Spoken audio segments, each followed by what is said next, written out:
with the National Association for Black Veterans. We are up and coming, and there are things that must be in place, and I think you need to hit the ground running.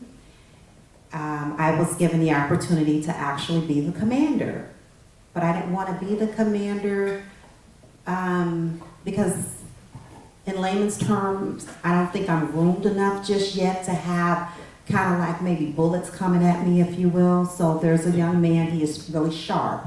So I took the second position, which is fine. I just stay focused. There are fundamentals that you have to have. I know what they are. And if we're going left, there's somebody sitting in here that can tell you I'm good for raising my hand. And I'm just like, I'm really not understanding. It's 30 minutes into this meeting and what are we doing? I just stay focused. Thank you.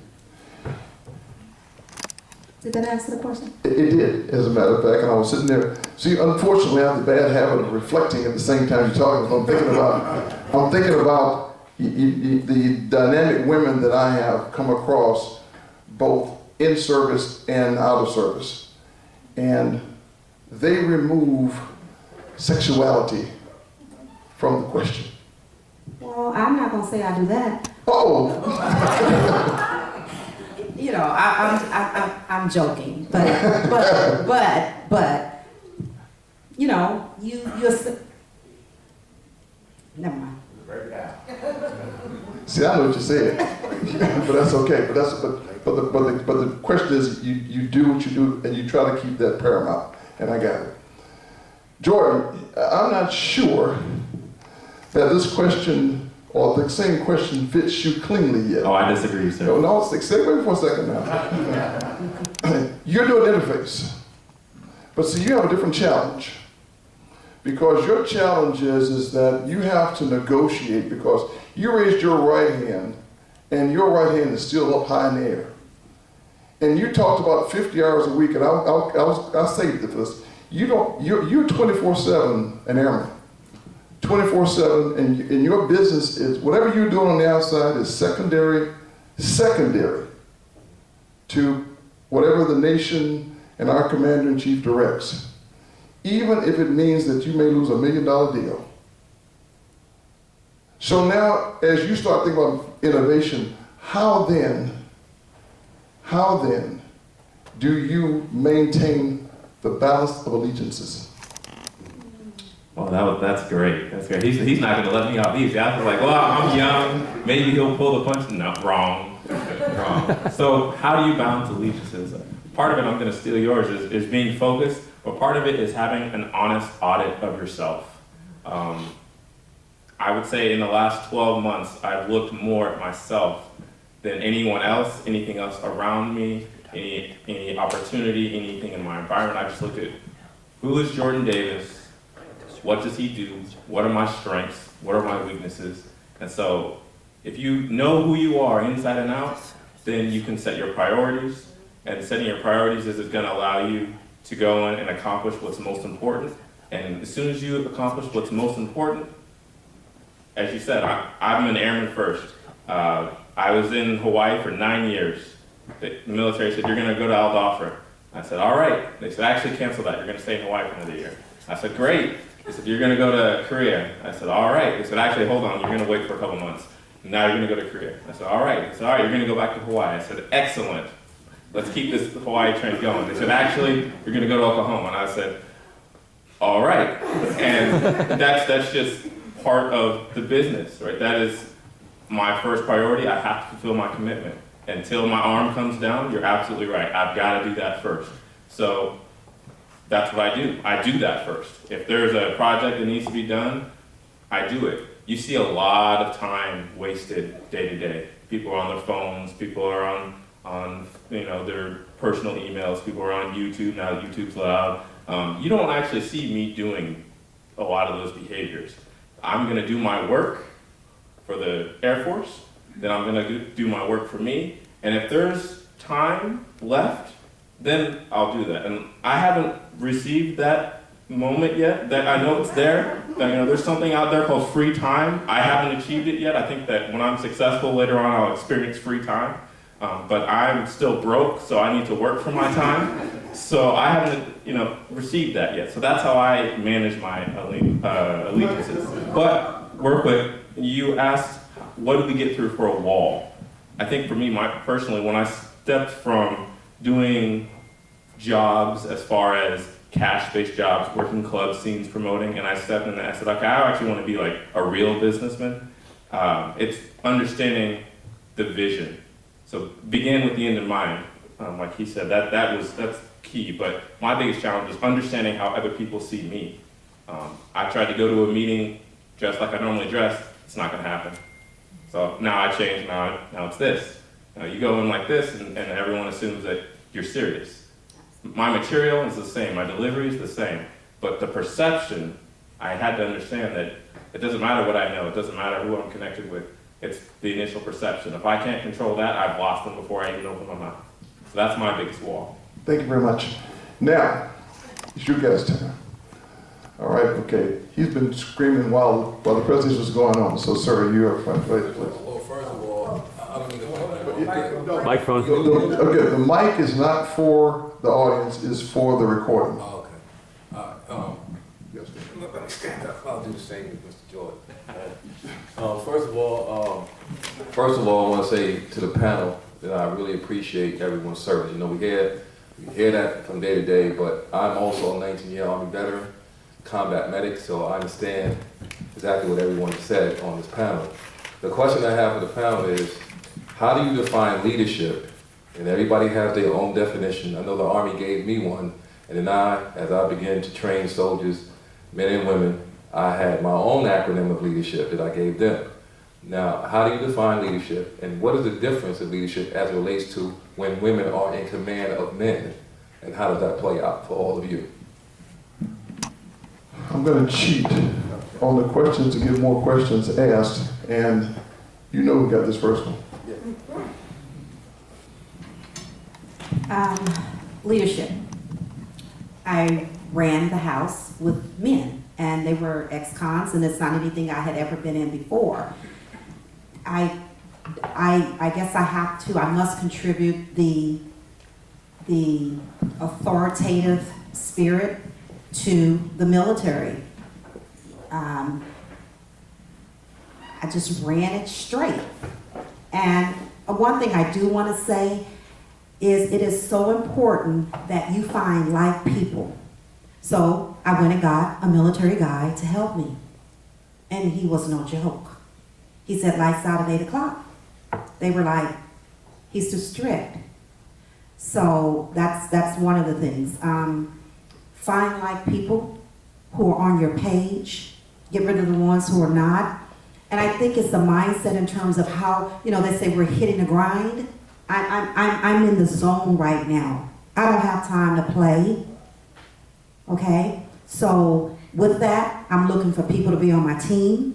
You need to speak the language I'm speaking. You need to have the energy that I have. We need to be on point. If you're not there, no problems. You get left. And I keep moving. Because I'm just saying, you have to be focused. And in the community that I've been in, you're dealing with, addictions. And they have things that contribute to them losing focus that is not easily overcome. We all have our issues, but theirs tied to a substance. So I have to go over that. I have to go into the community and find people who care, who's on my page. And yes, being a female at that particular time, I would have to have a guy. I befriended the fire department across the street. I would take them oranges. I knew the San Bernardino Police Department. I would take them pizza. I'm just saying, so I built a team the best that I could for the situation and environment that I had. And that's important. And then I compartmentalized. It's like, I'm on a mission. I don't think serving the country, I don't think being an entrepreneur that I am supposed to be anything other than great. Period. Okay? They clearly have to second part of the Right, question. right, right. Did the first part of your question get answered? Is no. And so that question was, how do you define leadership? Because when you first came on to introduce yourself, you said women look at leadership differently. How does that impact you as a woman in leadership roles, especially as a commander of what you're a commander of now? And how does that play being in charge of men who may not like the fact that you're in charge as a leader? Well, okay, again, what is my purpose of being there? And I think if you set the goal, the mission, I'm only there to serve the mission. I'm only there to help fulfill the mission. And maybe he was correct. I'm not looking at me being female, per se, okay? If we have something that we're going to accomplish for the good of the entire organization, I'm focused, I'm there. I'm looking at some of the organizations. I ran into some of that. And, you know, it's kind of like if you can't stay in the game, don't get in the game. So I would say that leadership, according to your definition, is staying focused. It's staying focused and knowing your mission, because if you know your mission, you can stay focused. And if you run across men who have an issue with me being a female, if you're focused, That doesn't matter. it really doesn't matter. But don't get in the game if you Don't get it twisted. if you don't have thick skin, because sometimes it can be challenging. Yes, ma'am. But keep your eyes on the prize. Yes, ma'am. Next question. Well, first and foremost, I wanted to thank you for your service in the military. And it's always very humbling to be in the presence of military personnel. I wanted to ask this question for Jordan. You mentioned an audit in answering the general's tough question of how do you balance those allegiances. And I was curious as to what that audit consisted of. Great question. That audit consisted of, one, setting my goals personally, professionally, inside the military, outside the military, health-wise, understanding that everything is connected. There's nothing in my life that is insignificant, and if it is insignificant, it no longer needs to be a part of my life. So I started focusing on repairing relationships, forming alliances with people, with mentors, and just figuring out what are my goals from A to Z. And then, okay, and now that I have my goals, how am I going to achieve those goals? And when I went through that, it became really easy to start making decisions. Oh, this person that's in my life serves no function. Our relationship does not contribute to my goals. This person no longer needs to be in my life. And unfortunately, and it sounds terrible, it's going to sound really bad, but I just made that switch. I'm going here now. And so there's people that I was involved with last year that I'm no longer involved with. And it's not that they're not great people. Some of them are great and they're talented, but they're not helping me achieve my vision or my mission. So I can't work with them right now. And hopefully maybe in the future we can find some sort of opportunity or mission and we can work together again. But because they're not helping me, I'm not working with them. And so if it's not functional, I don't really keep it around. So does that really answer your question? We're gonna ask one more question. Then let's have Brennan. They want to get out. We're gonna ask one more question. Let the panel answer. I'm gonna pick someone from the panel answer your question, maybe two, and then we'll have the panel close up with give you time to think with a 30-second answer. With a 30-second answer for this audience that specifically says what has been your key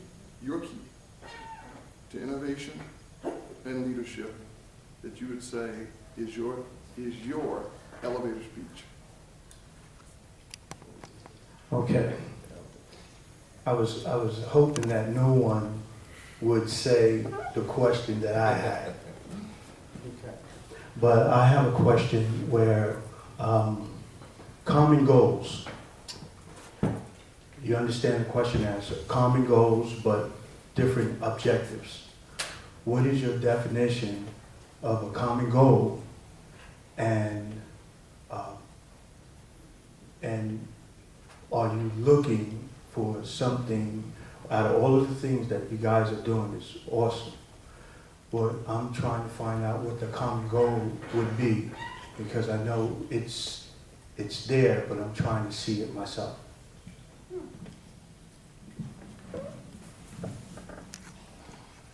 For this one, I'm going to let my two seniors go ahead and give a shot at it to see if there's some commonality in conversation that comes back from Beddoes and Augustine, please.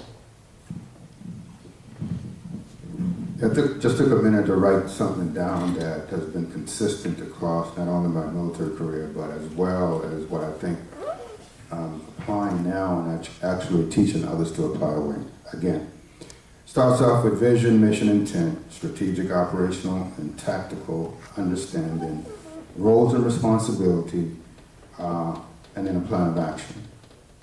And at the end of the day, that plan of action, with all those things I just mentioned, it actually creates that picture, the common, we call it in the military a common operational picture, where everybody understands what the requirements are and rally around those requirements. And within that understanding, each element, person, has a role and responsibility. And not only the roles and responsibility, they also have the technical and tactical training, as well as the equipment and the experience to be able to execute. So to understand what that real common operational picture is, you have to get in a room and talk about what it is you're trying to achieve, or what it is that the outcome should be, and then lay out a strategic, operational, tactical plan, and get at it.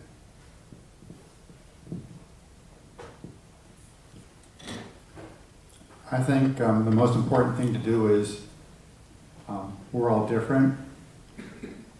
We have to find common ground. And you dig deep enough, and we have common ground across all of our lives, and across all of what we stand for.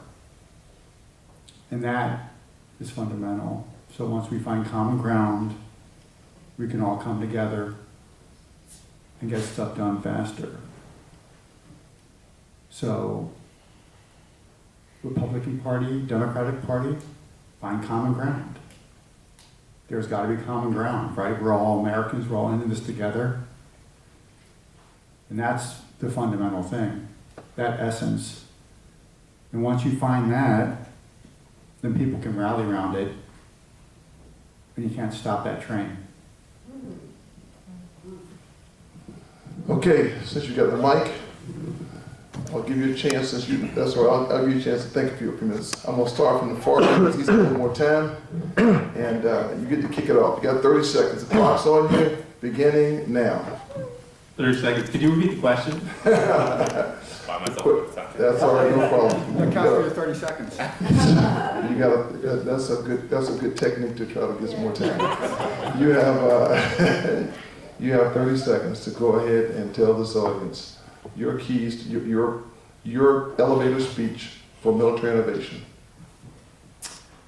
My elevator speech for military innovation. So what I would do is say, I think that we need to have a program or an alliance with programs in place to catch veterans in the transition phase before they get out, but right as they're starting to get that free time, and so that they can figure out what program track they're going to go in. Are they going to go into manufacturing? Do they want to go into something they have experience with, something they have no experience with?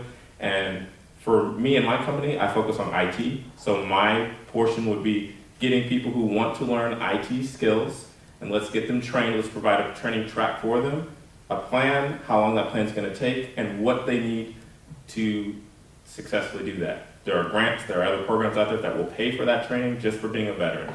There are other opportunities out there that will provide all that training, GI Bill, there's all sorts of opportunities. So let's figure out what you need to do to get that training, to get the job you want. It was longer than 30 seconds. I put hold. Okay, I'm gonna stand as well. My plan will be pretty much, has to do with collaboration. Finding the people with skill sets that's needed to train. Being a part of NAP Vets, that is one of the things that we're going to touch on. Training. IT. Training. I have a veteran who's going to be teaching videography, photography, training, and dealing with the female community. That's big because we're there, but we can afford to grow. So it will be basically a good, solid training program from start to finish and hopefully into the workforce. You do better. I won't stand up. Don't want to follow the trend. But anyway, I think my 30-second elevator speech for that would be find a problem, turn the problem into an opportunity, rally a team around that problem, and then get it done.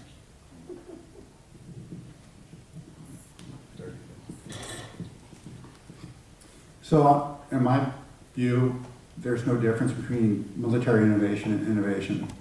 They're the same. To innovate, you need to ask the right questions. Don't worry about the answers. The answers change. Ask the right questions. And then the final point would be go connect the dots and be fearless on how you connect the dots, and don't worry about where the dots take you.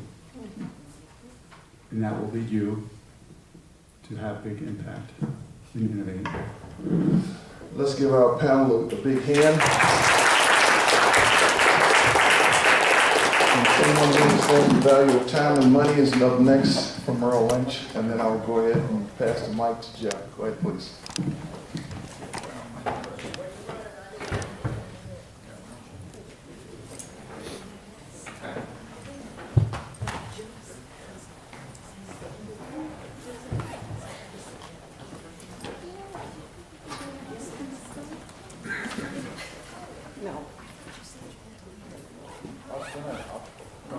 I'm